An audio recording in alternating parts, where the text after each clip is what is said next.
بيسموها ايه؟ الطلاق الرجعي.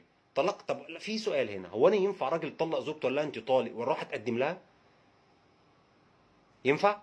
يتقدم لها هو نفس الشخص؟ اه. ينفع اه. لا لا لا، مش الشخص ده، واحد غيره. لا، لان هي ليه؟ لسه في حكمه، لسه في. لان هي لسه مراته. أيوة. بصي عايز اقول لك حاجه، من الطلاق ده عامل زي الرصيد. انت طلقتي مثلا ايه، معاكي 3 جنيه، اتكلمتي بجنيه، معاكي ايه؟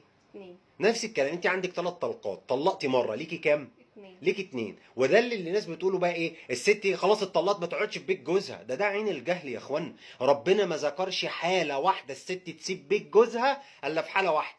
ايه هي؟ ذكرها في سوره النساء، وذكرها في سوره النساء الصغرى اللي هي سوره الطلاق. ربنا قال في سوره الطلاق: لا تخرجوهن من بيوتهن ولا يخرجن الا ان يأتين بفاحشة مبينة، وفي قراءة مبينة، بتزني ست فعلت الفاحشة.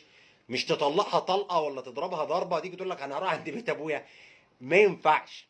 الست ما تسيبش بيت جوزها إلا في الحالة دي. فهمتي كده؟ فهمت. بس ولذلك لما تيجي تتطلق يجي يقول لك ايه، اوعى تلمسها، اوعى يخلو بيها. يا عم مش ناقصه هبل بقى، ما هي جوزها يا عم، هي طلقها مره مش معنى ان هي اتحرمت عليه. هو طلقها مره عادي، لسه ليه عنده 2 تاني.